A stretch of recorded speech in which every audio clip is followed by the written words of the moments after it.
Hey everybody, welcome back to another episode of the Bowhunter Chronicles podcast brought to you by Tacticam. Tacticam is by far the easiest way to begin filming your hunts. Whether it's the 4K 5.0 or the budget-friendly solo, Tacticam has something for everyone. Check them out at tacticam.com. This year we're also working with Spartan Forge. Spartan Forge stands at the nexus of machine learning and white-tailed deer hunting to deliver truly intuitive and science-based products that save the hunter time spent scouting, planning, and executing their hunts. Basically, machine learning takes all the data points that are available out there from collared deer studies, car deer accidents, insurance companies, social media, and puts it all together in a computer, and the computer learns those patterns. Those patterns are then checked by field staff, by trials, by hunters in the field, and reported back on. This is 60 to 75% accurate. If it says deer don't move during this weather pattern in this area, albeit the South, the Midwest, the Northeast, 60 to 75% of the time it's right. So if you had a magic 8-ball that said hunt this spot on this day, or more importantly, don't hunt this spot, I think it would be worth it to you. That's exactly what Spartan Forge does on a much, much more efficient level. You can check it out at spartanforge.ai. You can use our code BOWHUNTER to save 25%, and the price is only going to go up. Midsummer, this is turning into an app. It's already out there being tested, going through the trials, and there's a lot more things to come. And with more data points, more information, that's more storage. And that's essentially where the price jump is coming in. But the sooner you sign up, that's when your price is tethered. Your price will stay whatever you get locked in at. So if you start right now, that price isn't going to change. And if you use that code and save 25%, you're already ahead of the game. But you can go over to spartanforge.ai. They got a 14-day free trial, and you can check it out for yourself. Again, spartanforge.ai. This is going to be the last week of the quarter for our Patreon giveaway. So Patreon is a crowdfunding for creators. Basically, it's a way for you to just donate to the show so that we can get equipment, get stuff to give away, try out new gear. This podcast, you're going to hear about the Tethrd One Sticks. It allows stuff like that. Tethrd did send us those for free, so it's not a very good example, I guess. But we're giving those away. So we're going to be giving those away. I got to figure out a creative way to give those away. But anyways, you can go to patreon.com/Bowhunter Chronicles podcast if you want to sign up for the show. And that starts at like 17 cents a day, $5 a month to help us. And I just signed up for a couple different Patreons because I figured, I've got friends out there that are creators, and if I'm going to ask people to support me and appreciate what I do, I got to put my money where my mouth is. So I'm doing the same thing, but it's just supporting the show. And to give back, we partner with guys like Spartan Forge, Basemap, Tacticam, to give you guys things, but sometimes that's just not enough. We don't feel, so we throw in some other stuff. So for this quarter, if you want to sign up right now, you're going to have to do it quick because next week we're giving away all this stuff. But we are giving away, Tacticam has a 5.0 package with Turkey Reaper, not legal in Michigan, but they've got their Tacticam 5.0, great all-around camera, especially for bow hunting deer. Literally the easiest way that you can get good quality 4K footage. But what Tacticam wants to do is they said when you kill something with that camera, send them the footage. They'll edit it up and put it out all over their social media. We're also giving away Latitudes. I'm a big fan of the Latitude Classic, although we've got some new saddles in that are pretty slick. But I'm such a big fan of the Latitude Classic that they sent us one to give away, but that doesn't do any good because you need all the other stuff as you hear us talk about climbing sticks and platforms and all of this. So we said, all right, we'll put it into a kit. We've got a set of the XOP minis. We've got an Artisan outdoor fabrication platform, the same one that I've been using for the last 2 years, mounts on the top of that stick. So you got sticks, platform, saddle, but you needed ropes. So we wanted to check out the new Tethrd ropes. And so I ordered a set of the new Tethrd 8mm ropes for you. So there's a complete saddle kit that we're giving away. And I've had some questions. Is this all one big giveaway? No. Each of these is a separate giveaway. So there's like 10 different things that Patreons can win. Base map. We love base map getting into Turkey. I was just looking at it today, trying to figure out where the local public land is to me. I'm only going to have a limited time to hunt this year. You'll hear on this, I'm going to try and kill one with a trad bow. I know, I haven't killed one with a regular bow, but that's what I'm trying to do. But I've been checking out base map, looking at marking all my spots down, places I got to go and check out. So base map is giving away one of their year-long Base Map Pro, all the offline maps, all the states, and it's super cheap. I mean, base map is $30 per year, and you can use code Chronicles to save 20%. So it ends up being $24 for the entire country for the entire year. That's $2 a month. I mean, compared to some of the other ones that are out there, it's an incredible value. And I mean, the services is great. We love Base Map, and they're giving away one of those. Spartan Forge is giving away a year subscription to Spartan Forge, which is going to come in incredibly handy when the app comes out to be able to run through that. But, I mean, what the feedback that I've been getting from guys is that, it really does work, and we've noticed that ourselves, but it's super cheap as well. And so they're giving away a swag pack, hat, shirt, and year subscription. And then the guys from Zinger Fletchings, so they said, we need to get you guys some of these Zinger Fletchings.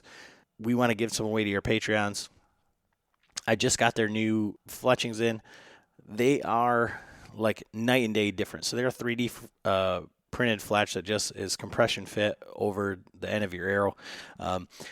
Their previous model was, I guess, what you would think of as 3D printed with it was pretty flexible, but it was kind of still rigid, kind of sharp. This new material that they're using in a new, more contoured design is super flexible, what you'd expect from a normal fletching that you would glue on. And I'm building a set of arrows for the Total Archery Challenge, specifically just to shoot these zingers because I feel like it's going to give the best way to test them out at distance. And just got those in. So the guys at Zinger Fletchings have said, hey, we'll give you some of these to give away to your patrons.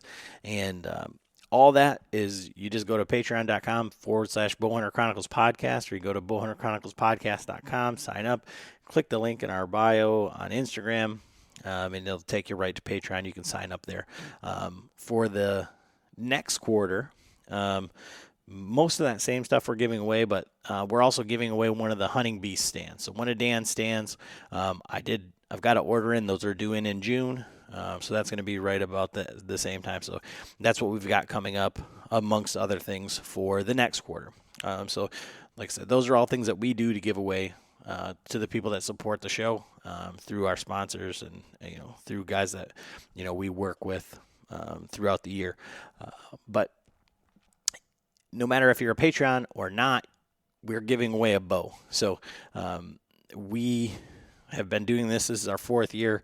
We're a bow hunting podcast. We give away a whole bunch of stuff. We wanted to give away a bow. So we bought a Carbon Zion from Bowtech. Probably one of the best values and a really incredibly great shooting bow, carbon bow. Just the same bow I'm going to be shooting this year. And HHA's given us a rest in one of their new Tethrd single pin sights. I mean, the sight alone's like $350. So this is over $1,000 worth of brand new gear that we're giving away. All you got to go do is you can go to our website, sign up for it there, or you can go to Instagram, click on our link, and just sign up to get the bow. Literally, there's like 200 people that are signed up for this thing. So, I mean, if you're listening to this show, I know that tons and tons of people listen. Sign up, and we're just excited to give that away. That's for any listener, anybody. Don't have to be a patron. So definitely go and check that out. But this podcast, we got these Tethrd 1 sticks in, and they've been kind of like a hot topic button. So rather than just do a quick little video, we want to do our due diligence and kind of go through these. Still going to do a video. Still working on that. Still letting other people try them, working through all of that. But just wanted to kind of talk about our experiences with them, and then a little bit of turkey hunting, kind of what we've got, and then a little bit of traditional bow hunting. I'm going to be trying to kill a turkey with a trad bow this year, so it's going to be super interesting. But we appreciate everybody that listens. Go sign up to win that bow. Can't thank you enough. Tell somebody about the show. Thanks for listening.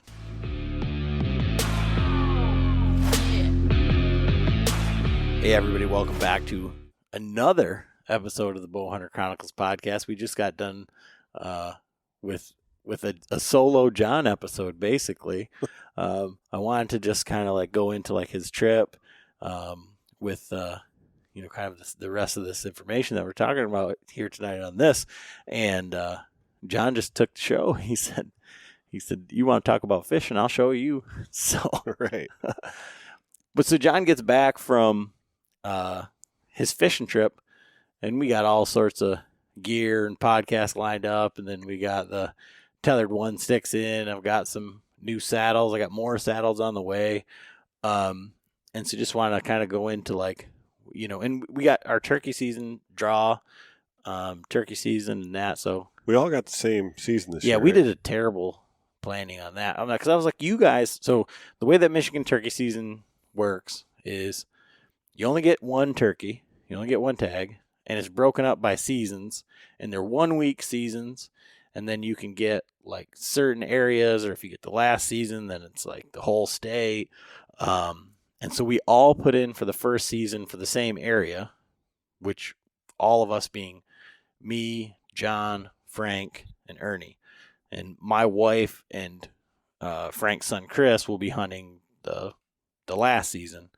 But so they did add on a week for us. So we have our first week, and then if we don't get that, we have the first week in June. Yeah, the very last week. Yeah.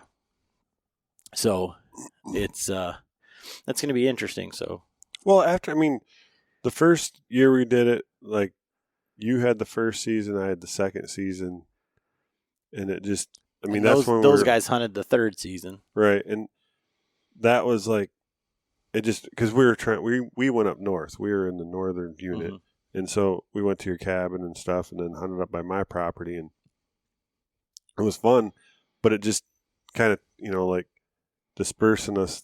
It took away, I think, from the filming aspect. Like we put a lot of time kind of into the first week because we're all excited, and then I think we hunted 2 days, or maybe.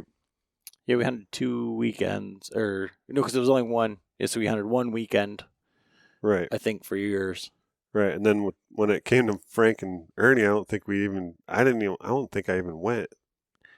Yeah, or maybe I did go once. Yeah, we did. Guys. Remember when we went and we stopped at the bar on the way back and hung out? That was on.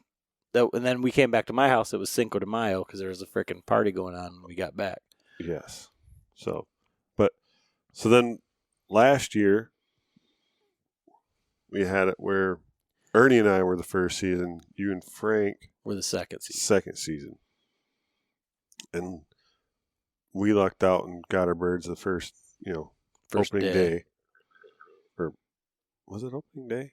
Yeah, it was because I put the first bird to bed, and we went and laid in bed with him in the morning. Woke him up. Yeah, like, hey, buddy, get up. But so yeah, Ernie killed his opening morning. I killed mine opening afternoon. Yeah. Afternoon. So what are you thinking about like strategy for this year? Because everybody's all. Yeah, I think I'm the only one who's like constrained by time, as far as like, work schedule. Yeah, Monday through Friday, 9 to 5. So now at least it opens on Saturday. So we hunt Saturday, Sunday, and then it ends on Friday. Honestly, I haven't even thought of a strategy because you just heard me rant for an hour about fishing, and it's still I thought, and my wife thought I would have got that out of my system, but it only made it worse. The whole fishing trip. But no, so back to reality. I still got to build a bow. for turkey season. Well, and that's like, so John was asking me like about, what I was going to do for, if I was, because I've been shooting my trad bow a lot, and I was joking around that like maybe I'll, because I really do enjoy shooting. It's like, it's so much fun, and like I don't. And you shoot your like the last turkey you shot at like it was a trad bow. I mean, the last one I shot at? No, the last one I shot at. The one when you shot the decoy, that was almost like a trad shot. The last one I shot at was at 50 yards. Yeah, that was the goalpost turkey. Bounced one between his goalposts. And then even the one before that, after the, right. I shot at 26 yards or something. And hit a tree. Shot at a few. I shot, and Chris and I were talking about it the other day. He says, back when you shot over the back of the Jake, and I'm like, God dang it! Like, but I've been like trying to shoot that bow, like trying to like figure it out, and I feel, I don't know, I don't shoot it as well as I shoot my compound, but I'm shooting it pretty good. The videos in the picture you're just showing me that freaking 10 yards. And that's what our goal is. Like, we want to get the birds in 10 yards. Yeah. When you shot the decoy, that sucker was not even 7 yards, I don't think. He was like 5 yards. Yeah. So. Well, because that's what I've like been trying to think about. And like, so we picked the unit that we picked and kind of like what we did based on still wanting to be able to hunt public land. And, but we've got private spots that have turkeys on them. And so it's like, do we just try to set up on a sure thing on one of these private deals where like we know they're there, or do we use that as like a last resort or backup? And like, because I feel like, and like, so last week on the Vitals Live, we had Zach from the Hunting Public on there talking about locating turkeys and like turkey strategy. As far as like, if you were going to use a decoy, how would you set it up and whatever. And it made me think about like that spot where we were last year. Like, I feel like now granted, us being right underneath the turkeys may have had some bearing on the way that they flew down. But like now, if we were to go back in there and we know where they roost, like, and we saw which way they pitched down, rather than have them try to call them back to us, right? We could kind of circle around and get down in that bottom and try and have them pitch down to us. You got to remember though, too. Turkeys are freaking turkeys. They might not ever roost in that tree again. They might roost in that tree every freaking night. I never patterned them. I just know that I put them to bed that night, and I knew that they were in that area, and we just happened to, walk in, and we walked too far. But we know that there's good birds in there. Mm-hmm. But yeah, it might be a good setup to maybe just get back in it and circle back around onto that corner. Mm-hmm. And because I do know that they like to pitch that corner right there. Mm-hmm. And because they're right on the edge of the private and of that freaking, it's like a subdivision that it's got 2 houses in it out of like 100 sites. So, and they're always turkey and deer walking around on the fucking road back in there. Well, like Chris and I went and we looked at 3 different spots today, and we found a bunch of scratching and stuff, but we didn't find any like really awesome turkey sign. We walked some power lines and some stuff, and it might be a little bit early. It's kind of early. We seen some. So we went up and cut some wood up to the property yesterday morning, and we seen a flock of like 30 turkeys out in this field, and one of them was strutting, and they were kind of messing around. So, I guess it's kind of a good sign. Things are starting to happen. They're starting to do turkey things, right? Because that's what turkeys do, right? Turkeys do turkey shit. Like, so back to the trad bow. Are you going to do it? Because I think if you kill a turkey with your trad bow, you like freaking completely blew the slate away from, you've completely redeemed yourself. Like I have no problem taking it with me. It's light. I was joking with you before, like, oh, you got to kill one with your compound for it. Fuck that. I mean, if you're having fun shooting it, that's the whole. It's like you can't. There's no pressure for me. I'm just telling you right now. But like, so these are the two things. Well, I guess there's a few things, but like one, if we're trying to hunt out of a tent and film, like, yeah, that it's 62 inches long, so it's an issue. We have to have a really tall tent, like a real big one, a teepee, like those. That's what those one dog house blinds that look like an outhouse. Like that's perfect for the trad bow guys because it's nice. I always wondered what they use those for. Yeah. But we were talking about arrows, so like you're like, what broadheads are you going to use? And I mean, like legitimately, I've been shooting very well at 10 yards and like a body shot on a turkey at 20 yards, I could do that all day long. But like a headshot, I could do. I could get real close at 10 yards, and so with like a guillotine, like it would be doable. But it's like I don't know anything about how they fly, how they any of that. We just need to build you a couple stiff arrows with some flu fletchings and throw on one of them big Magnus bullheads I got. Just see how it flies. Because I can draw you up a turkey on a pillow. And that's what's so funny is like, we're so accustomed to shooting at 20 yards and it being like, oh, so like when you're shooting from 10 steps away, like you're super close. I mean, it's like, yeah, I should be able to hit that, and so that's why I don't understand. I don't have a good grasp of like what good shooting looks like with a traditional bow, because it's like one of those things where it's like, pie plate accuracy. You're thinking like, oh, that looks good, but like, I mean, I'm shooting. Good groups. I'll have one that's just completely bad, but it's just like I'm trying to work on my form and like, but it's just so much more fun. It's like I don't have to feel like pressure about a miss. Miss. No, but I mean like shooting quickly is not right. I don't have to. Oh, you just shoot them, huh? That was pretty quick. But back to like, I mean. I'll do it. Well, all right. That's what I'm bringing then. All right. So I think what I'm going to do is I'm going to give the old PSE one more shot. And if it fails me this time, it's probably just going to get left in the woods. Someone will find it hanging in a tree. No, but I'm going to put the 60-pound limbs back on it. And I already got my arrows made up from last year. I'm going to shoot those big full length with the 6 fletch.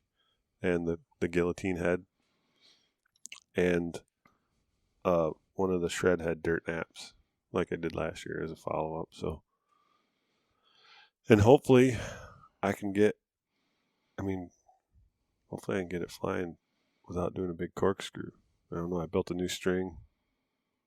When I rebuild the limbs, or I rebuild it with the 60-pound limbs, I'm gonna go through the whole thing again and. I don't know. Maybe I'll even switch up rests because we have the HHAs, so I might even throw one of those on there just to completely change it up. I don't really like cable-driven rest, but I am leaning towards so I'm putting in for my Montana tag. I was supposed to do it today, but I'll do it tomorrow. So if I get that, definitely going back out elk hunting this fall. So I'm going to get my bow set up right away as soon as I possibly can. And depending on what goes on with our bow tech giveaway, it's probably going to be either a Bowtech Revolt X, because I'd love that solution SS, the super smooth, but it's only 30 inches axle. It's it's a little short for me. And you were saying though that that's even just kind of like it was still like super forgiving. What I mean, like it was just kind of like in your head as far as like it being short too, because the string angle's pretty good. Right? Yeah, it wasn't bad. But the Revolt X is 33, so it's about the same exact dimensions of the PSE. Otherwise, I'd really like to get the Matthews, like the Atlas. Really, I mean it's a big bow. That's like 35 inches axle. But man, 8-inch brace height. I think it's 7. I mean, and then I could swap out mods, go from 60 to 70 and then going back to the HHA sight bracket this year, the 4-pin slider that we have, the Tethrd Max. We got the extra wheels, so it makes it even. I was just showing Pat. Pat was here today. I'm like, look at my little tackle box case there. See all those white strips? Those are all my other sight tapes. I'm like, every time I switch an arrow or do something, I got to, and then on the Hoyt, you can see that there's 2 or 2 sight tapes. One's right over the top of the other one. Mm-hmm. So that's what's sweet about the HHA system is you can get, it comes with 2 wheels, and I can get more. And so I can have them labeled, one for my turkeys, one, for 60 pound, one for my elk arrows, or whitetails, whatever. So. Yeah, so we've got that. It's right here, that Carbon Zion, and that's the bow. I'm waiting on mine, and I put my HHA sight on my bow, and I've been shooting. I got it set up, but it's like I'm not going to set it up and do the whole tape thing for that. When you're going to be putting on a new bow. Yeah, I'm putting on another bow anyways. But one of the questions that I have for you is like, so that's the sight that you wanted with the frickin', what do you call that? Dovetail. So how do you mount your quiver to that? Because there's like a thing, but then is that what that plug is for? Yeah. So for hunting, you'll just pin it. Actually, I haven't looked at the mounting bracket, but even on, so like on my Excel. Sorry for the people listening, but so on the Excel bracket, it's an offset, and then you just mount your quiver bracket on the back side, and you can still use the quick disconnect knob. I was just assuming that the HHA was the same way. There's things on there, but you'll have to show me how it works, because I was looking at it and I'm like, man, I'm not going to be able to. So grab the box. Do right that. There. But anyways, like I said, I'm waiting on that, so it just makes it easier now that I'm just going to shoot that trad bow, because I don't have to worry about whether my bow is going to be here. I mean, I'm sure that it will be, but I don't know. I haven't had a new bow in a few years. I'm just looking at all of your bows like, Jesus Christ. So it's like, for me, it's like it's just different. Like, I'm not used to doing all this setting up or being like, oh, I can't wait till it gets here.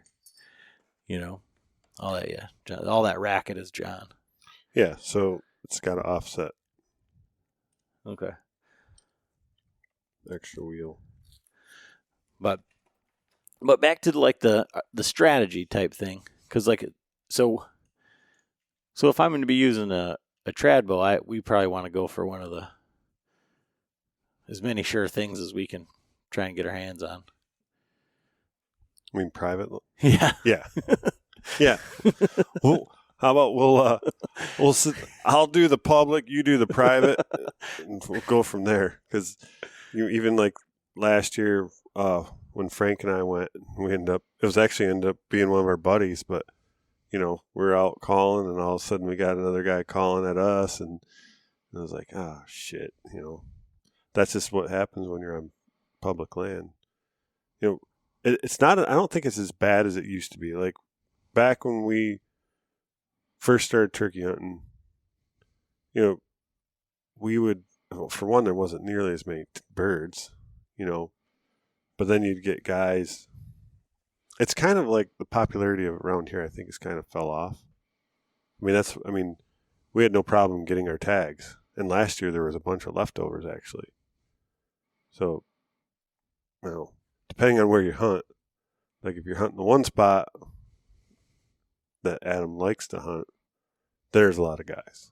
I've killed a ton of birds out there, and I was even thinking about it. Like it's not in our zone this year, but there's a spot there that, like I crawled around last year. I chased these turkeys all over. There's a ton of turkeys out there. I've seen some guys but I was thinking about it because of the time frame that we've got, or like that I've got. Like basically, I get to hunt one weekend, and then like that's it, because like during the day. But I think because those turkeys are always in the same frickin' spot in the morning, I think it's a spot where I could probably go and try to just shoot one coming back to the roost. Like literally just kind of ambush them. Like no calling, just kind of sit in there and just like lie in wait.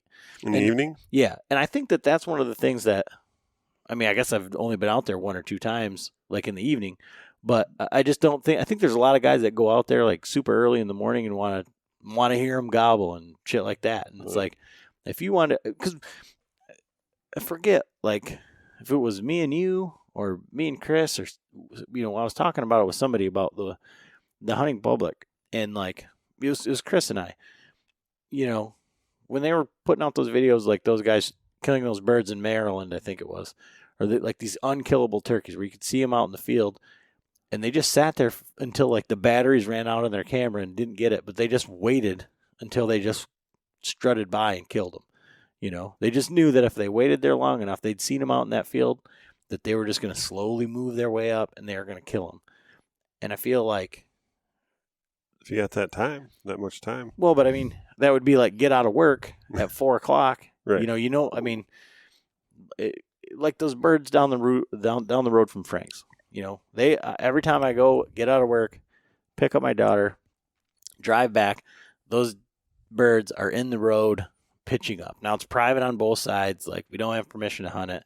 Like we've killed some of those birds behind Frank's and called them over there. I mean, they don't only stay in that one yard, but they're kind of on a pattern. Yeah.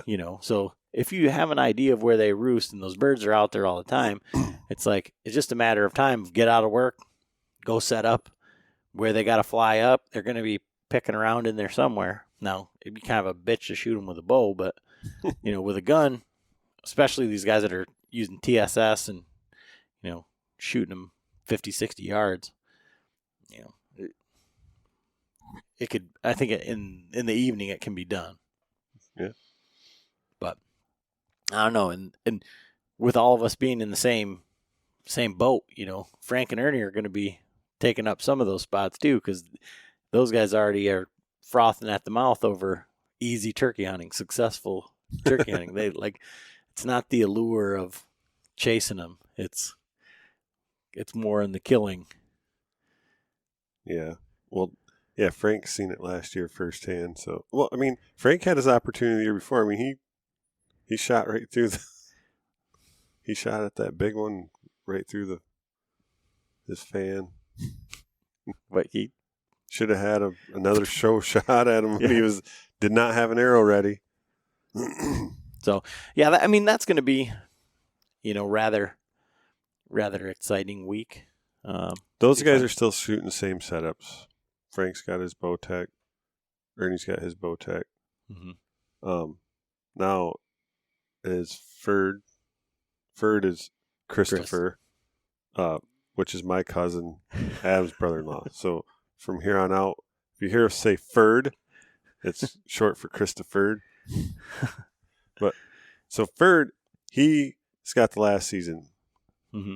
or he's going to buy the last season if he hunts. So mm-hmm. he said that last year, and he never even got his mm-hmm. tag. I don't think. Is he going to do it with the bow, or is he going to do it with a gun? Bow. Yeah. So we're going to set up the deploy for him, or yeah. Okay.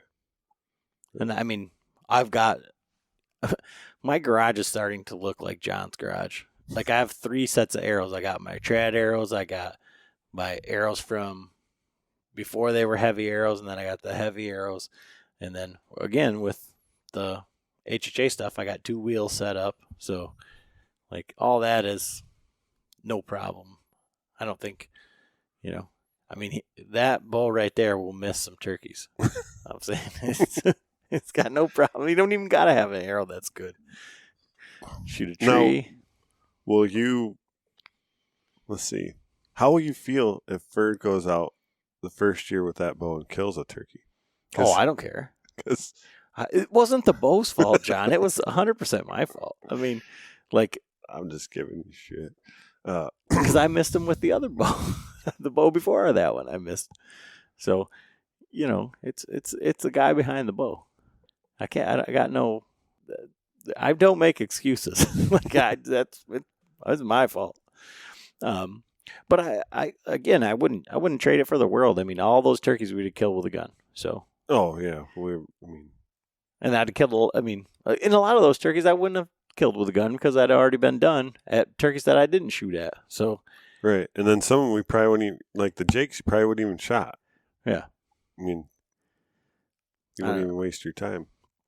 But that's kind of like what's next. I'm pretty pumped about that. But I wanted to talk about like all the new stuff. Like, so we got that cruiser saddle, and I think it's a pretty good saddle. I think it's a good. I should have sat in it today. Yeah, we had Pat came over today, and we tried out climbing sticks. We tried out saddles. We tried out. I forgot my platform, so he had to use the Hawk platform. Yeah, dangerous. What not to do. And so we tried out all the saddles that. Like I said, I said it from the first time I saw it, and then when I got it in person, like that, the cruiser saddle reminds me a lot of the trophy line covert light, except for it's got pleats and it's got a fixed bridge. But I've got another 2-panel saddle. I got one of those we bought from Cruiser, coming to check out. That'll be here this week. That one's shipped, and a TX5. Matt Tompkins is sending us one of those to check out. That will ship out. That's shipping out right now, so we'll have that to check out. We bought a set of Timber Ninja aluminum sticks for John to try out with the K-bladers. And then we've Tethrd, like I said before, Tethrd sent us those 1 sticks to try out, review, talk about, and we're giving those away also.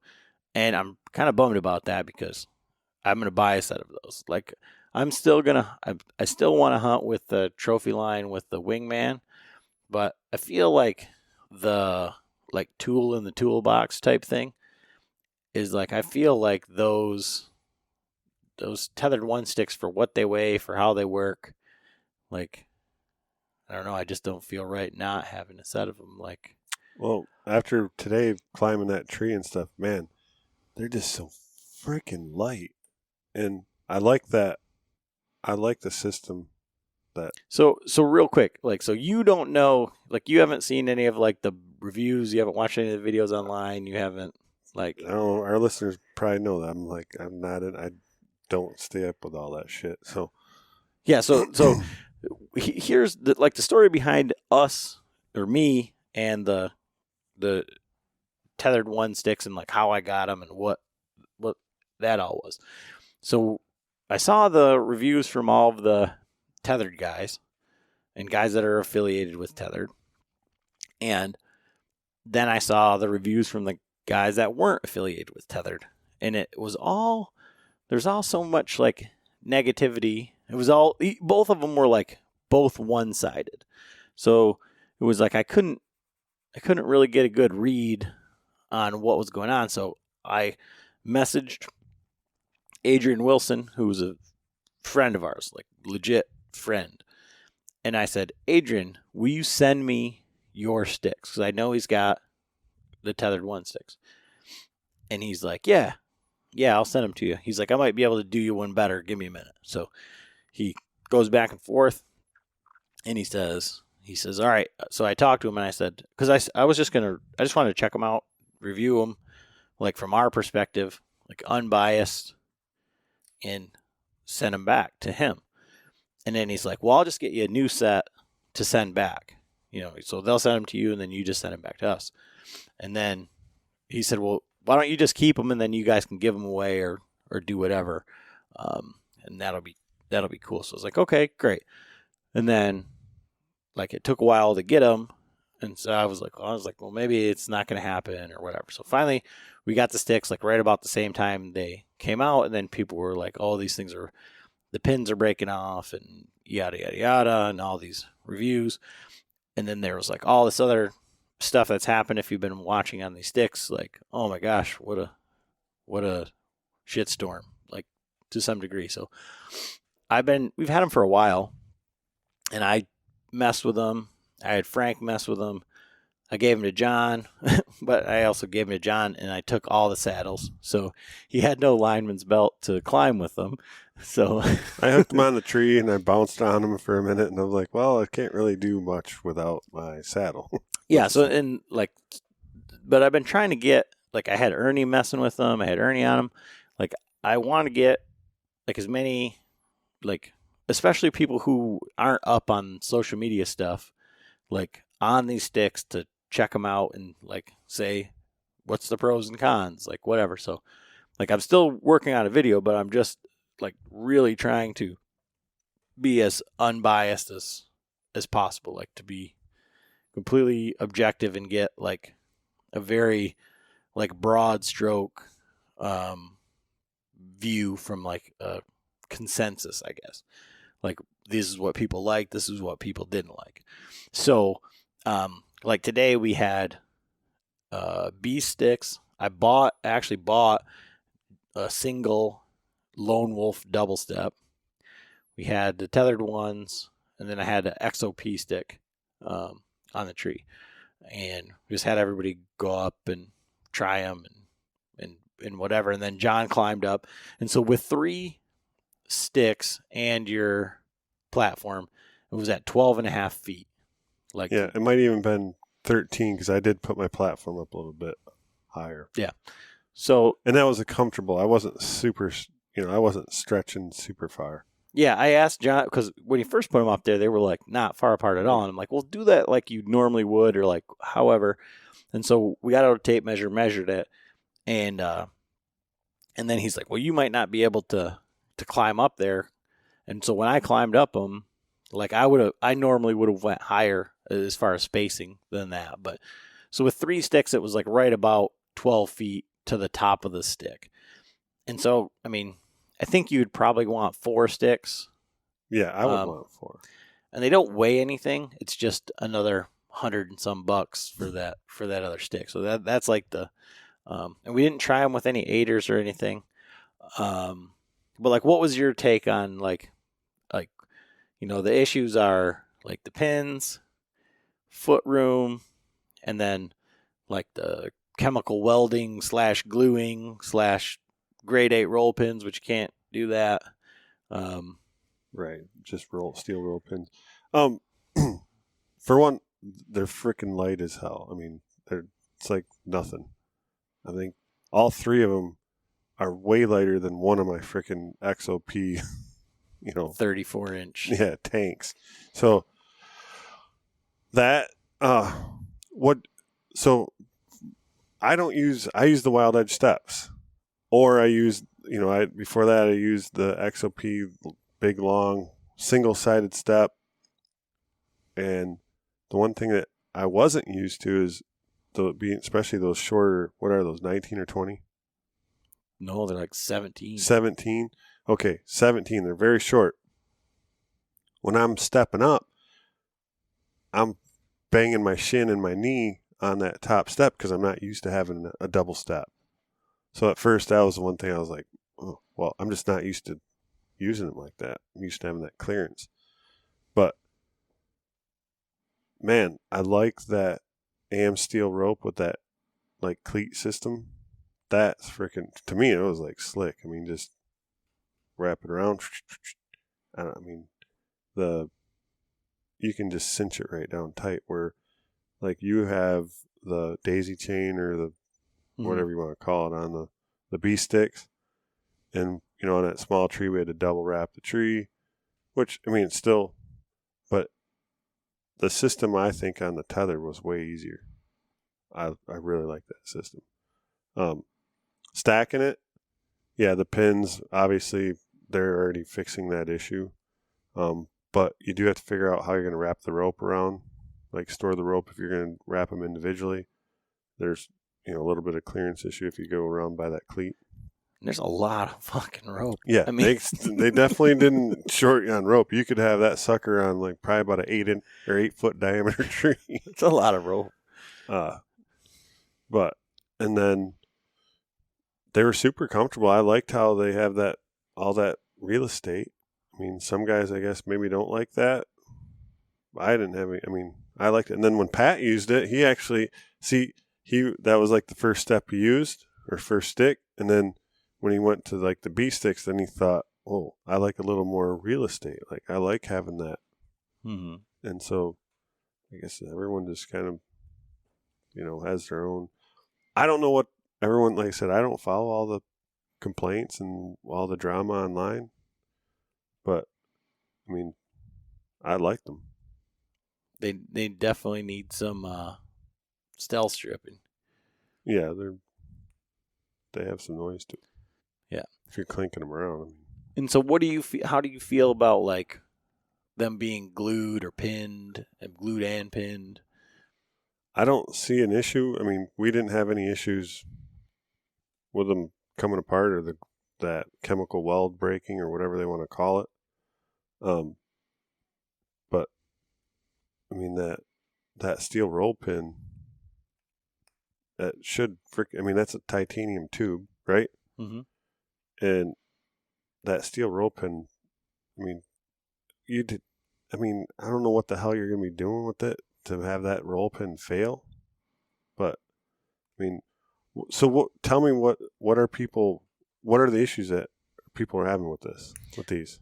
So this is one of the reasons why I had a really hard time, because I'm up on all this stuff, right? So like it's an extremely good lesson in marketing, right? Because these sticks weren't available. So you got the guys that have used them, or they show all the good attributes of them. They're great. Right before they get released, you got guys saying like, these are the problems with them. This is the problem. This is the problem. This is the problem. And then the whole internet says, well, I've never seen them, but these are the problems with them, right? So they were talking about foot room. So stand off from the tree, like not enough foot room. They were talking about the pins breaking or being tough to stack as far as because of the lengths of them, and being loud, but you can't get around that. And then like there's been like 2 people who have posted videos of the glue breaking or chemical weld. And then as far as the roll pin thing, like either it was misrepresented, misspoke, or somebody said that it's a grade 8 roll pin, which you can't have a grade 8 roll pin because you can't roll grade 8 steel. So those were the main complaints. So like that's why I'm this, like, I got these things and I'm like looking at them like, oh yeah, those pins are a bitch. Like, oh yeah. But the foot room thing, which was the biggest thing, and that's the thing that everybody's been saying about the Timber Ninja sticks, is that the Timber Ninjas, they say, well, the standoffs aren't tall enough. Well, I posted a picture of all 3, like, and we don't have the Timber Ninjas, but we'll have some next week or whatever. And I guarantee they're the same as, like, quote unquote, the industry standard. But like the Tethrd ones are the same as the Hawks.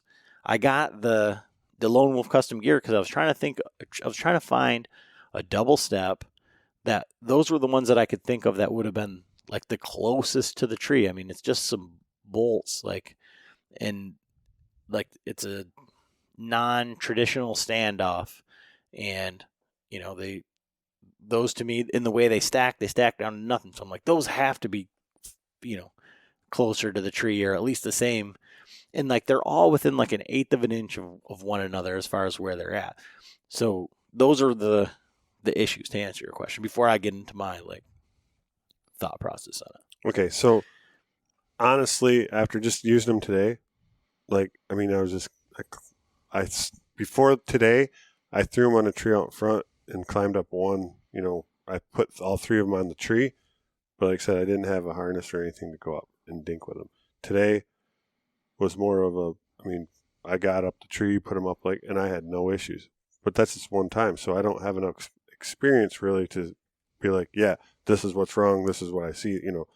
I had to have some more reps. Yeah, get out there and use them, and then I would, be able to give them a fair, review. But as of right now, I mean, they're light as fuck. I mean, they're great, and I do like the way they stack together. Yeah, you already have the new pins. Mm-hmm. I mean, like, they knew that it was just like a thing. Like, okay, we know this is an issue. We're gonna get these out the door, and we're sending the fix to you. Well, that's like the thing is like, the internet is saying like, oh yeah, how convenient. They just said, oh yeah, this is a problem. They were consumable. And like, you look at it and you say, okay, well, is there backpedaling or is there, like whatever. Well, if you think about it, like, how the hell did they get them out so fast if that wasn't already an issue?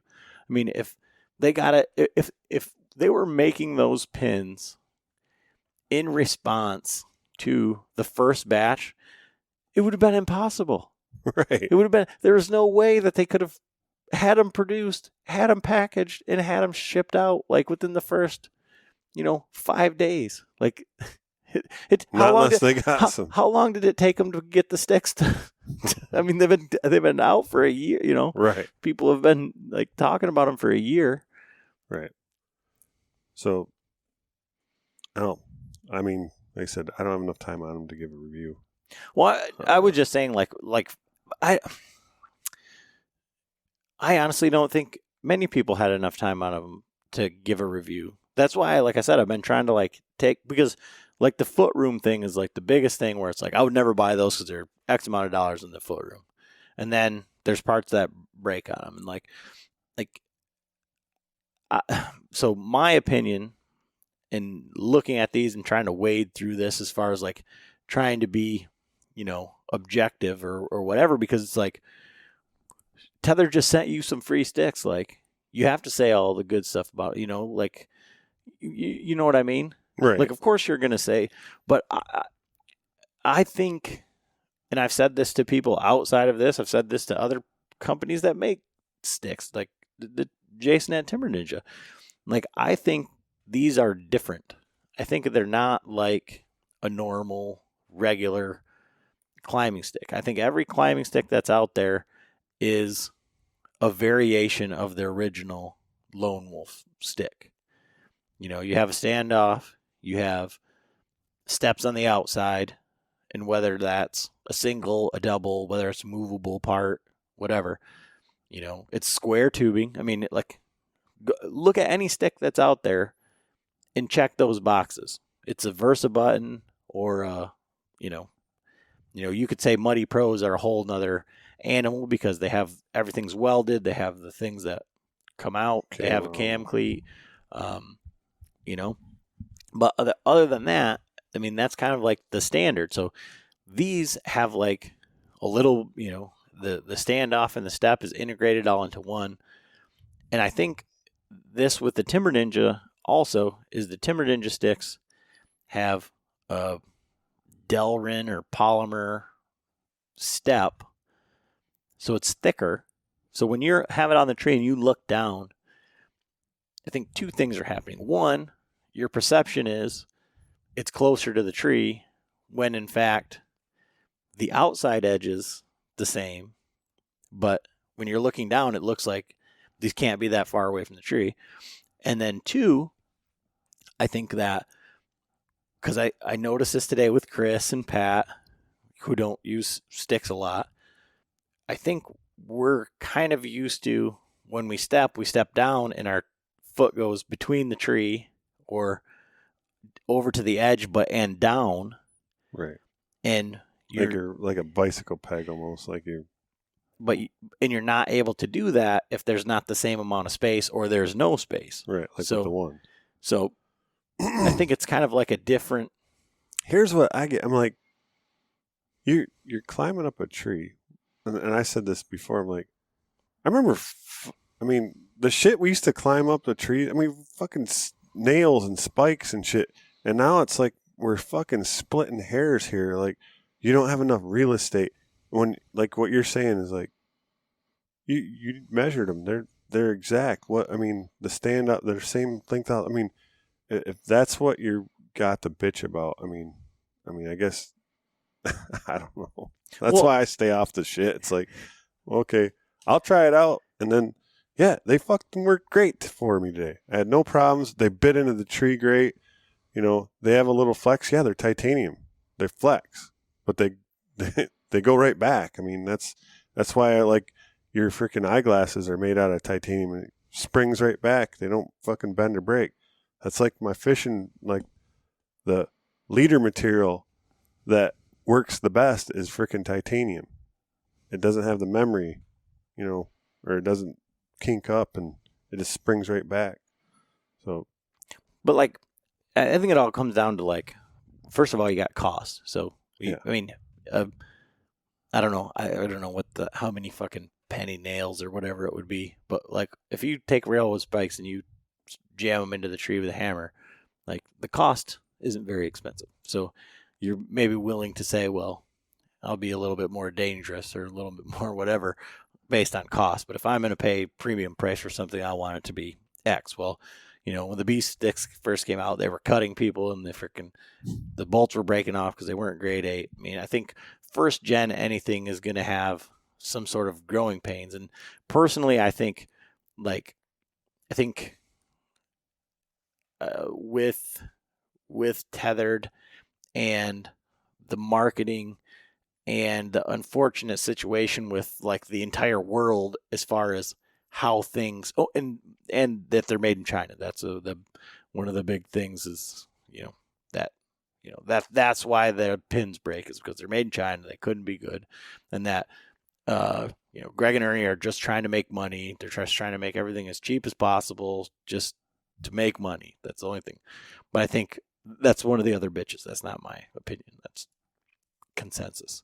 But that I think one of the issues was like anything in like the COVID time when you're trying to manufacture something, like there was raw material shortage, there was import, export. So I think like in my personal opinion, like people also got butthurt over, they were announced, they were shown, and then they weren't available. And then it took all this time. And then when they did come out, then, they're having some sort of wasn't perfect first gen issues. Yeah. And, and again, with the orange pins versus the new pins that they sent out, like those weren't in the box with them. Because I think they probably wanted to get them out as quickly as they possibly could. And it was just a matter of like, there had to be a drop dead day to send out these. Now, they didn't say, we've got the pin issue settled.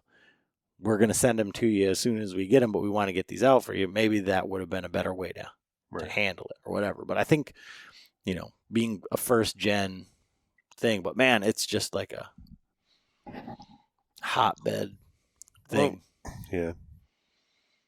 I think there's going to be haters. There's going to be competitors that, want to talk the shit down, whatever. But like I said, that's why I stay out of the freaking whole drama. Because, like I said, I think like I'm excited, like legitimately excited for like the Trophy Line Novix Wingman, because it's going to be the exact same thing that I'm using with a little bit more real estate. And I can't, like, I can probably make that fit on a B stick, but I guarantee you I can't make it fit on a Tethrd 1 stick. But they don't weigh anything. And for all of the issues that you may or may not have or perceive or whatever, it's like, except for when you're like setting your stand or like whatever, like how long are you actually standing on the right? That's I'm like, what are these people bitching about? you're climbing up and trying to get up as fast as possible. It's not like you're sitting there hanging out having dinner on this fucking thing. When you think about like, now, granted, I don't think he's gonna do it ever. But Frank, he's like, I could carry these out there. I mean, like for Ernie, he's like, these things are freaking awesome. Like he used to carry a JanSport backpack with 100, literally like 25 screw-in steps, and just that's what he did. And so, like, I think of that, like, form function. I mean, and they don't. It's cool the way that they stack, and it's cool, like, especially with the new pins, which I haven't even. I took them out of the package. I didn't measure them, but they're supposed to be shorter on one than the other, like whatever. But I don't like things that stack long. I like things that stack up. So like the Lone Wolf sticks, how even your XOP sticks, they stack instead of stacking straight out. And so the Tethrd, that's the way that they stack, is on top of one another, and it makes them longer. But like for you, who enjoys the simplicity of the Wild Edge steps where you just put them in there, like if it was pretty seamless as far as putting those together, you could do that. And this is another thing that I was thinking about, like as far as like the bitching about the pins. Like there isn't another fucking set of steps out there, with the exception of the XOPs, that lock together at all. You have to bungee them, or you have to fucking, so Tethrd, tried to make something that was user friendly, and it's like, not good enough for us. But like every other stick that you've ever had, you have to fucking come up with some sort of strap to put them together, or a quiver. Yeah, And so that was another thing that was comical to me, because I was like, but again, it puts you in like this weird thing. And then, I mean, it's exactly like how marketing works. Because when you hear all of the negative stuff about them, you're like, oh yeah, that fucking sucks. And then I go to my B sticks, and I know that I'm fiddle fucking around trying to get those together, because there's, stell strips on them, and like you're trying to line it up and click it in, and it makes a little bit of noise. And then I got to find my strap them together. And I'm like, wait a minute. And I was just thinking about that, like, aside from like the noise factor, like if you took out the bottom pins or the top pins or whatever, they would still hold together and hook together. Right. The bottom pins without the O-ring are just like an indexing pin. Right. So you could, like, theoretically, they would be just like any other stick, but it's comical to me. And like I said, I've been like trying to like navigate like through my own head of like how this, right, like are these real problems? Is this really an issue? Now the fact that like some of that glue like legitimately broke, and I've seen two instances. So when the glue broke, did the step fail? Did the roll pin fail? No, it was just, it had a little wobble to it. Yes. And so were they afraid that the roll pin's gonna fail? I think it's just like if you just bought something brand new at $100 and X amount of dollars. I understand that, but did it break on? Did they break it? Like, did they have footage of it breaking? How it broke? I mean, the one that I saw did not, but the other one that gave an example of it breaking, it broke with an aider on it, like climbing up. And so, like, that's what I was telling you. There's, it may have just been how the pressure was applied to the actual step on thing, but it certainly shouldn't happen. So, but I don't know how you can say that it can, or, I mean, in a perfect world, it shouldn't happen. I'm sure in none of the actual TMA testing or whatever, they're tested with aiders, or whatever. Yeah. There's a million different ways. I think ultimately the bitch is that you paid the money right from the factory and it broke. Now, did you just and you waited a year for them to come out and you were super excited and they broke? But that's but I would imagine, I don't know how many sticks they sold or whatever, but I know like in, my world of industry, there's like on one side of it, there's a 10% margin for error. And on the other side of it, there's a 6% margin for error. And like that's acceptable quality control. So, I mean, obviously nothing's going to be, I mean, you'd want everything to be perfect, but it's just Right. not. But I don't know. I don't have an answer to that, but no, it did not go to failure. The pin did not fail. Well, that's what I was saying, because I mean, a freaking spring steel roll pin is going to be stronger than that freaking the aluminum standoff, the step. You know what I'm saying? I mean, and unless they're afraid of it ripping out of the titanium tube, which that's even strong, it's like I don't see it fail. I mean, I guarantee it's not going to fail, because if I know the way freaking Ernie's testing shit, it's probably held up to more than probably 3-4 times what we could fucking put on. That's because you're a Tethrd apologist, John. I mean, that's the thing, is like I don't even own any, so and my new sticks are Timber Ninja, so I'm just saying, when I used them, that I liked them. Like, hell yeah. And like what I was telling Pat today, it's like, okay, we've said this a million times: buy once, cry once. So, yeah, if I'm going to go out and spend some money, and I'm going to get my saddle set up, it's like, do I want to go out and get the cheapest shit and then have to replace it next year, and then replace it again? Now you're just throwing that money out the freaking door, out the window. Or are you just going to go and say, okay, yeah, it's a lot of money, I'm going to spend $400 on 4 sticks, or $450 or whatever. We're going to have them. What's the warranty on them? What's the guarantee? What is their, I don't know I don't know that it has like a warranty, like these are guaranteed for 1 season or whatever. But I mean, you've dealt with them. They don't shy away from saying they fucked up, like when they have issues with like things that are even sewn on wrong, they'll send you a new one, or right. Send it back. They'll fix it. If they can't fix it, they'll replace it.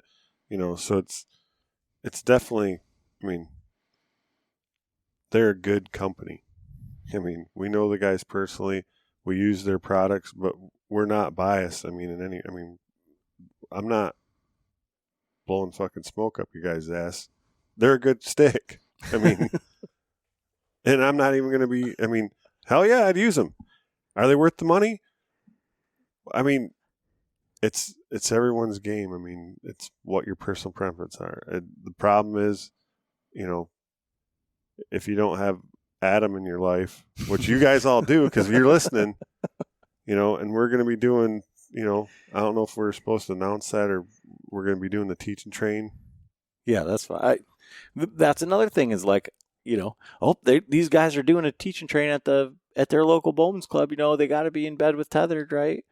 Like, I'm just thinking about like how things are perceived, right? Like, well, we're just trying to get people out and give them an opportunity to get in saddles, because it's not going to just be Tethrd saddles there, right? Or is it just everybody can bring all their stuff to see? If you're rolling in a freaking trophy line, no, you can't come. You can come, but your saddle can't. No, fuck that. Just everyone show up with your shit and try this, try that. Adam's the freaking, like Pat came over today and tried out all the different saddles. Mm-hmm. The Latitudes, the Cruiser, I don't think he even got in the Tethrd. He got in the one he liked. He's like, tried out a couple other ones, and he's like, I really like. Well, it's funny because Alex from Latitude said, like, whatever you start with is, but he came over with the mindset of he wanted a 2-panel.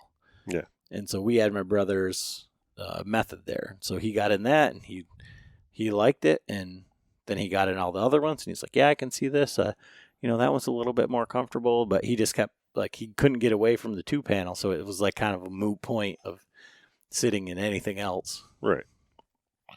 So, but yeah, I mean, yeah, we've got the Tethrd Teach and Train is going to be coming to our Bowman's Club this year, and they wanted to do something on the west side of the state, and they said, hey, can you had mentioned before about doing something at your Bowman's Club or whatever, and so we had to, like, the board basically told us yes, but you have to come and present it in front of the board.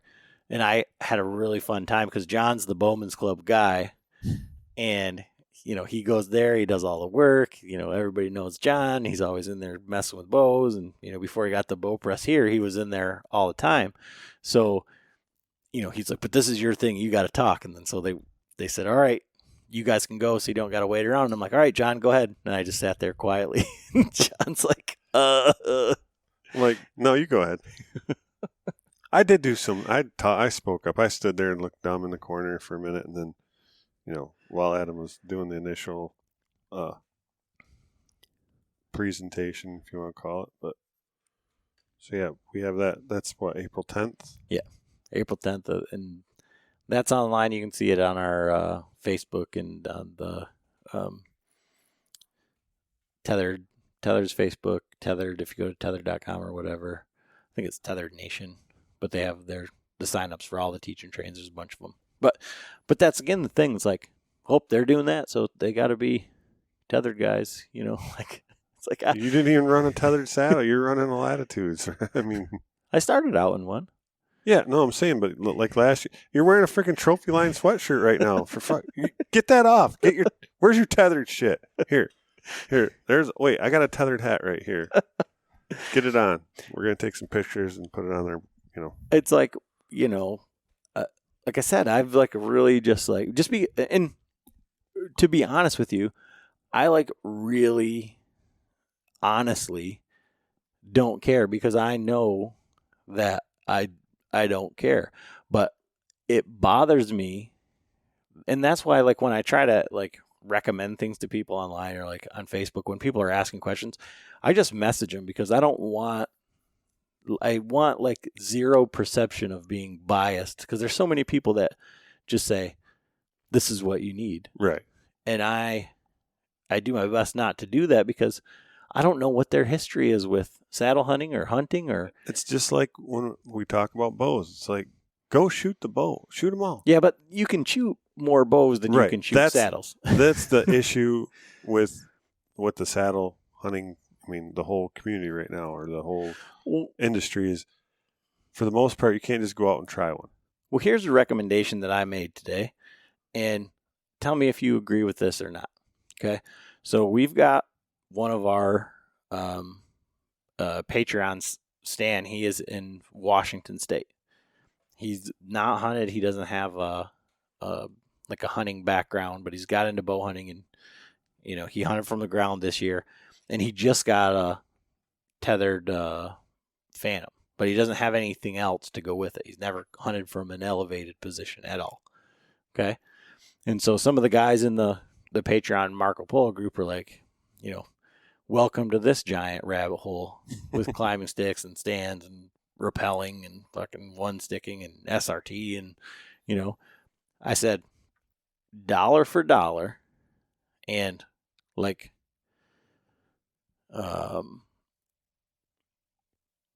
ease of use, hassle factor, everything. So this is a guy that has no experience with any climbing sticks, with anything.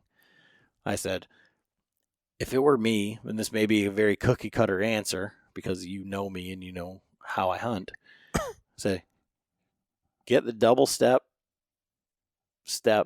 with the wingman kit that's coming out from Trophy Line for, it's going to be like $250 or whatever, so you could buy a set of Hawk Heliums for $100 or $120, and then any platform out there is going to cost you, $150 plus. Mm-hmm. And then you're going to have set up the sticks, set up the platform, figure out how to cam it over, figure out if you like this platform, which platform do you buy? Do you buy the Ridge Runner? Do you buy the Mission? Do you need the XL? Do you need, the regular one. This cruiser one is coming out. Like, rumor has it Latitudes is making one. Timber Ninja's got a stick in the works. Is Dan's ever coming out? What about the XOP? Or you can spend, the same money or less, get sticks from a American-made reputable company that has a platform attached, and just learn how to saddle hunt and hunt from elevated from that. Just simple. Keep it simple, right? Yep.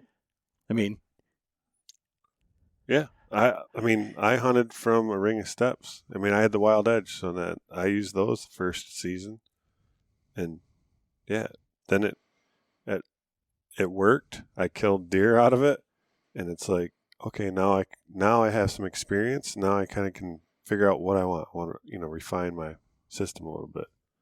And what's nice though with this whole like, there's enough people out there, in the community that, okay, as long as you keep your gear up, you can get rid of it. I mean, there's definitely a market for used gear. I mean, that, or donate it or whatever. Like, okay, here, you want to try, or keep it in, hey, that's my backup set. If you got, or lend them out. Yeah, like we got freaking saddles here and saddles there, and Adam's the king of sticks. Like, literally, he's got, I was telling Bird today, I'm like, well, he's like, I ain't got no sticks. I'm like, well, Adam, you could just use one B stick, one of the freaking Lone Wolves. Look, we got an XOP 2-sticker. Hell, Sharia or whatever, the Shrika or Shakar. That folding one, you can just put that one, like, when you. But I mean, again, like, I just think that there's the hands-on learning is so much better than like trying to, like, and it's funny because I'll talk to guys like online, like message them, and then I'll just be like, dude, just freaking call me. Like, I've done texting or like whatever, like, just call me. Like, and we'll work it out. I'll FaceTime you. I'll show you. I'll shoot you pictures. Like, it's just easier to. I seen our buddy Chad. I won't say his last name. Big Chad. He had put a funny post on social media, and he was talking about how his girlfriend had some questions or whatever. So she started, going online, and she's like, are all these guys like, do all bitch this much? What the hell? And he was like, now I think about, holy shit. It's pretty bad when there's a woman making a comment about how all these guys in these forums bitch more than women do. So, and that's not a slight to all the ladies. No. Yeah, he made sure to make that comment, and I, double it. Not to put down any women. Just saying, guys, quit your bitching. Well, like I said, there's. I think you have to look at it from a perspective also of like, how fortunate are we that we have so many options? Like, we were talking today about the climbers and like the old Bakers and the old Doggy Bayous and all the, Yeah, I mean, the death traps that we used to hunt from. I guess I don't know, people probably get pissed and make some comments about how I'm talking right now or whatever, but I fucking grew up with some of the shittiest equipment ever. Like, I'm surprised I'm not fucking paralyzed or dead. I started out hunting out of a Baker tree stand. Most of these guys don't even know what the hell that is. Then I went to a TSS sniper, which someone did get like paralyzed or died, and they didn't have insurance, and their freaking company got sued and got put out of business because of it. I hunted out of all those tree stands with no harness, safety harness, nothing. No capture system like the summits have now. Like, you can sit in a summit and fall asleep, and I mean, it's like you're locked in. I don't know how you would fall out. I remember sitting in my Loggy Bayou tree stand 20, 30 feet up, no harness system, and falling asleep, and thank God I never fell out, Or, like I said, climbing up freaking spikes in a tree to a freaking crotch with some 2x4s in it. I've did that too. I've fucking sat in trees with nothing. Just climb up a freaking tree and hang out on a limb. I'm like, and then you got these guys crying about, oh my God. I do get it because of the price. You're paying a premium price. You want a premium product. Yes, I get that part. But it's not $5 a dead fish. It's just, I don't want, I'm sick of hearing people doing all, I mean, I guess that's all, there's so much time on their hands and it gets down to they're splitting hairs like, oh, this and this, and everyone's got their opinions on stuff. But well, and I think like too is like, that's why I like, I don't know, the more that we do this, and I do enjoy like learning about the gear and understanding the differences and all that stuff, but I just really, I think that's why like it goes back to like the longbow thing is like, to buck all of that and just be like, all right, well, I'm just going to hunt from the ground and shoot a deer with because that's the thing. Like, have any of your wild edge steps or your Baker climber or your, I mean, I guess the climbers would be different, but like the sticks are, helped you kill deer.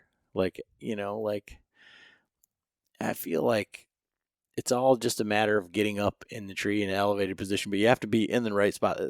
Chris and I went scouting today, and like there's so much talk about like, it's kind of like you can't kill 150 if there isn't one there.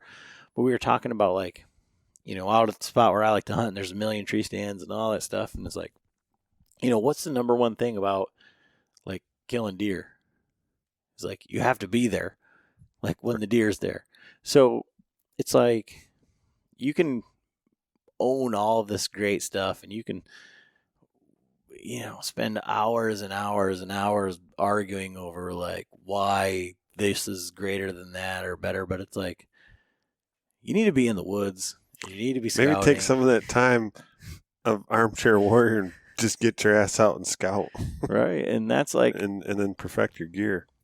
Well, and it goes back to like the stuff with like Byron Horton and talking with him. It's like, I would much rather carry an extra pound if it was easier, like the ease of use was better, than be, a pound lighter and have, a lot more hassle or whatever. And that's me with the wild edge steps, just because like I'm not confident with it now. Like I don't care to learn it.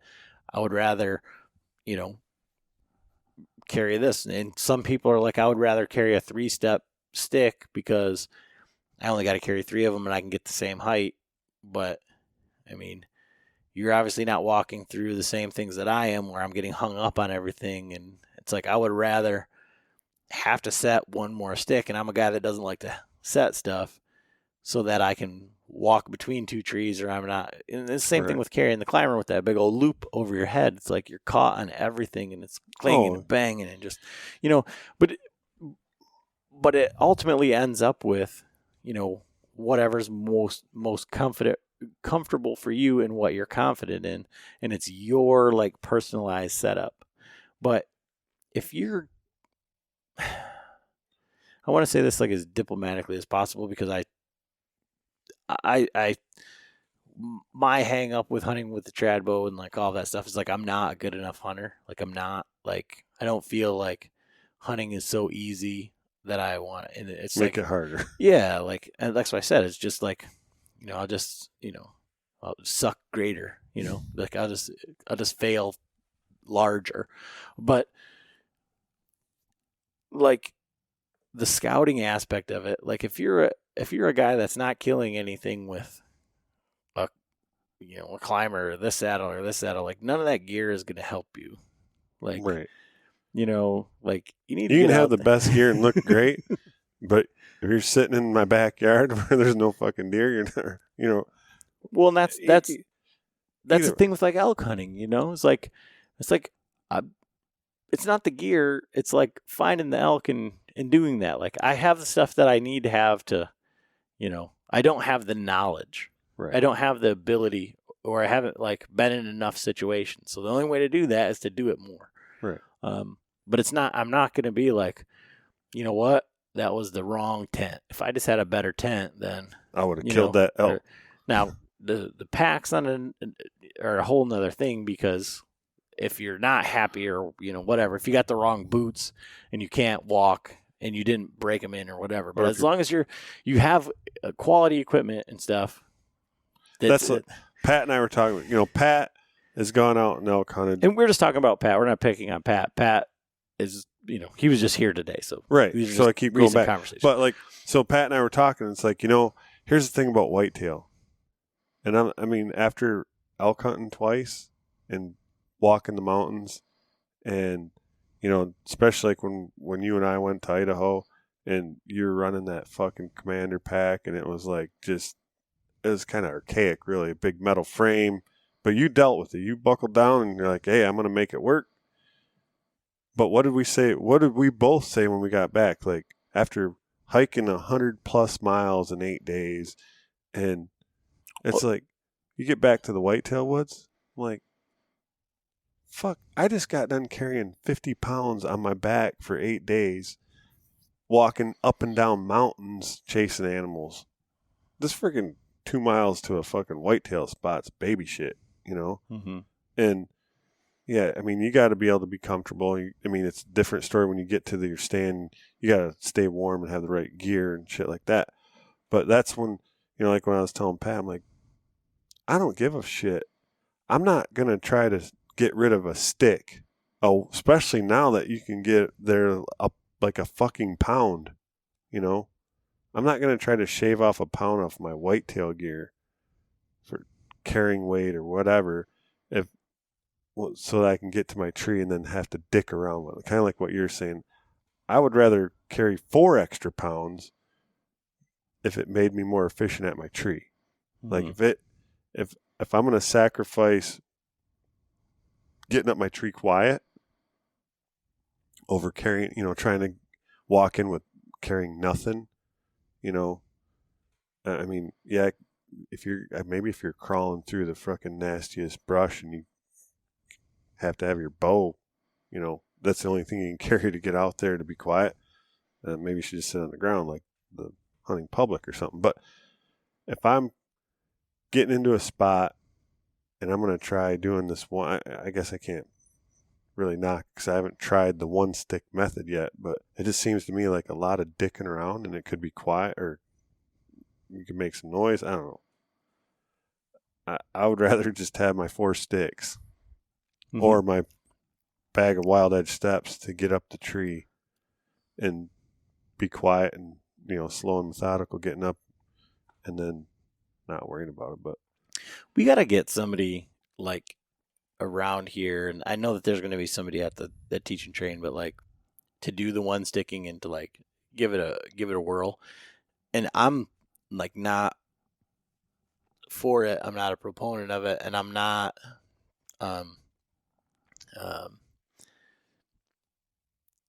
feel like I'm not even going to go down that road, like as far as like learning and like how we are with saddles and like whatever. But the only thing that I will say, like in its defense, right, is we both said the same thing about saddles. Right. So I know, and I was thinking about that today when you told me, like, yeah, remember when you laughed at me hanging in the tree? Like, yeah, what the fuck is that, you clown? Yeah. So it's like but it gets to a point where it's like, when's enough?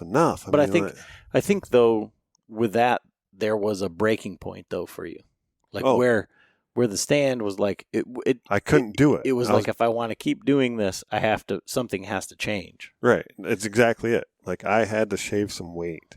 I mean, when you're talking carrying 63 pounds whitetail hunting, that was just, and not only the weight but the bulk of it. Having that, I'm carrying that big old freaking XOP, the bigger stand and 4 of those big ass bulky sticks like a shark, fin sticking off the back. So, and plus all the camera gear, I got 8-pound camera arm and for a 30 ounce or for a half ounce camera. But, it's just, I guess I don't see it either. I mean, maybe someone could show me and prove me wrong. But I just don't that, and I'm almost 50 years old too, and it's like, I mean, it looks like a lot of fucking around. It's hard enough for me to climb the tree, period.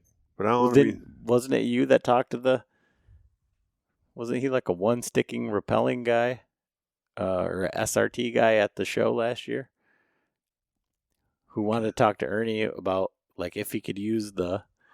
Oh.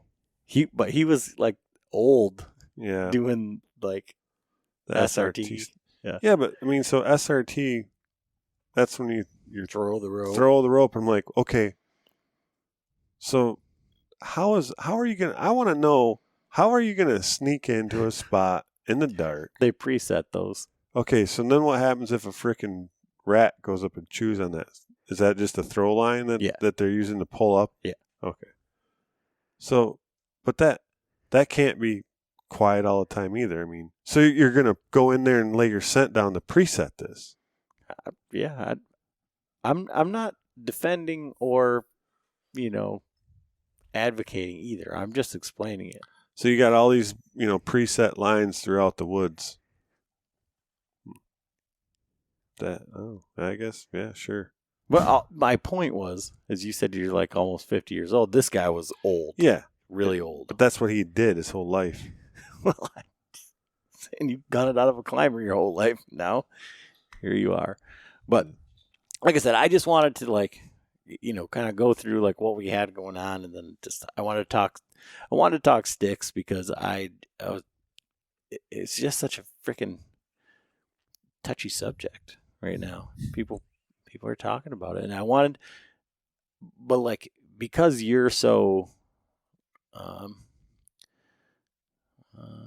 I feel like I try to be as diplomatic as possible, and you're just like, well, fuck that, it's a piece of shit, or like and I appreciate that, and I try to give the good things and the bad things, and like figure out right. Well, I mean, so I just wanted more like you can talk insight. me into a lot of shit, but when I see something that's just a knockoff piece of shit or something,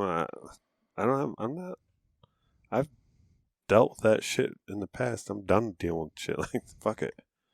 Yeah. No, and I'm not saying that that's a bad thing at all. I'm saying that it's something that I appreciate, and I think that the listener appreciates too. So I wanted to make sure that I was doing my due diligence on this, because that's the only reason that I wanted to get the sticks in the first place.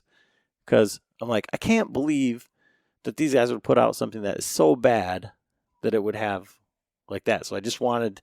It does bum me out that they're made in China. Like I mentioned today, it's like if it came down to, and I didn't even know that they were made in China, so that bad on me. But like I made a comment about the saddles today. I'm like, okay, here's the deal.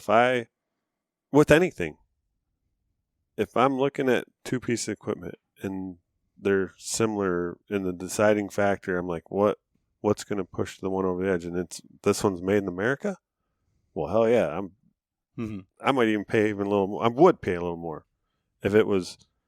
I absolutely pay a little more if it was, the same caliber. Like, okay, yeah, this is like what I want, and they're exactly the same, and that one's more. I'm still going to pay. I'm going to pay more money and go with the American made. So, I mean, I'm sorry for that, Tethrd, but that is a tick on my. To be honest with, it's made in China. Maybe it's the only place they can get these things made. Whatever they are, they look good. They work great. Whatever, but that is a tick against them in mine. Yeah, and I don't know about again because literally John is like I say John's the smart guy about all this stuff, and he's definitely more into the I don't know, mechanical building world. So I was like asking him like about the metallurgy and the properties of titanium today, and like gluing, chemical bonding, like all the things. 'Cause I think that's like a functional nerdy shit like that. John like he knows like things that are practical like nerd stuff, like not just like I don't know. He's like kind of like Walter White, I guess. It's Heisenberg over here with, he just knows all the stuff. So that's what I was asking you. And like, I mean, when the bee sticks first came out, they were made in China, and they said as soon as they could make them in the U.S., they would. Tethrd, a lot of their stuff is made in China. Their flagship saddles, the Phantom, and all that stuff. Then the Predator platforms, those are made in the U.S. And I don't know if it's, and I think that's why people get upset. Is they said that there was going to be American made, and now their stuff's made in China. And is it supply and demand? Is it cost? Is it whatever? But like I said, these things. I mean, people were saying like about you could make titanium shit in the U.S. and it's possible that they could be doing that. I don't know what their motives are, or like whatever. But yeah, I mean, I totally get it. Just simply because a lot of these are American companies, and they're trying to make it, and jobs and let me just say this too. Just because it's made in China doesn't mean it's a piece of shit. Right. China makes there's a lot of our products that, you can't look around your house without shit that's made in China, and a lot of it's really good quality. It depends on what the company is willing to accept as their quality control. So I'm not saying it's a shitty product because it's made in China. I would just rather see the money, stay here. Stay here. And I guess it's coming back here from, but you'd rather it circulated here. Yes. It started here and stayed. Right. I'd rather see some of the, like if it was possible to have a mom and pop machine shop, which I know that they do with their sewing and everything, with their premium saddles and stuff. Yeah. And then also some of it comes down to supply and, the supply chain and the demand that, look what happened with when they first come out with the Manus. How long did you wait? You'd have to ask my mom. Yeah, your mom. They have a personal relationship with Adam's mom. So yeah, and that's why we have to be, bought and paid for, right? Yeah. Like, just oh man. Well, like I said, I wanted to do the best job that I could to be like as completely like transparent and objective as possible. And so as soon as we get the Timber Ninjas in, I'm gonna go put those through the paces because those will be the ones I'm using this year. Along with, I'm not ready to give up on the Wild Edge. I don't know. I like them. John is moody, and so he'll go through. You heard the stories about the ground tuning of the bow and like all the stuff, and like I imagine like you get the wrong tree on the wrong day. Yes, like you're gonna. There's certain trees that they don't work well on, like especially a soft bark freaking like pine tree, and they want to kick out sideways. That's when I'm like, man, I wish I had a set of sticks with me today. Well, and like, what did you say you ended up running this year? Like you're like, I was bringing the Wild Edge stuff, then I had one stick with me because I needed to. Yeah, because I had 5 steps, and I'm like, no. And a lot of the trees, that's fine, but then once it got, when I'm hunting late season and stuff, there's no cover, so I want to go up higher. So then I was carrying my fucking XOP, but I'd use that, and I had 4 of them in the back of the truck, so then I'd bring one out and I'd throw that on the bottom, and then go up the tree with my bag of steps. I just like going up, pulling them out, get them on. Then when I'm going back down, pull them out, put them back in the bag, get to the bottom, zip the bag up, tuck in the ropes, and then I could just put it right in my pack. So I didn't have to buy you 4 sticks. I could have just bought you maybe 2. Yeah. No, 4. We've got 4. We've got 2 Timber Ninja aluminum sticks for sale. They got 8ers and everything. No, that means I'll just have 2 setups. 3 setups. Yeah. No, we should just give those away. But anyways, that's all we have for today. Unless what I think John got his words in for the day. He doesn't. We need to have like a word counter for John. Yeah. This is like enough for the whole rest of the year. Yeah, he's going to be building a boat by hand. I made up for all the podcasts. How many podcasts did you do while I was gone? I think there was 3, but I think you were on one of them. I think Was we. it? Yeah. Did So- the HHA one ever come out? Yeah. Oh, did it? That was. Yeah, because I had to do my own like solo. I told you, I said I'm drinking a glass of scotch and I'm just winging it by myself. Like, so I did one by myself. Right. Then the HHA one. Okay. Then I did one with Byron, and then You did one with Walt too, right? yeah, that was for his. That actually just came out, but that was on his podcast. Oh, okay. But you did that while I was gone. Yeah. Yeah, I seen something. I seen that out there somewhere. Anyway. What's up, Walt? If you are listening to this, I know you're not, but anyway. So we'll have some turkey hunting coming up for you. We got some turkey calling. We got some turkey. I think we're gonna have one of our Patreons call and talk about like his turkey hunting setup. He's hunting Jordan Barnes style with the ivy on his bow and stuff like that. So maybe that's what we should do. We should hook up your recurve like that.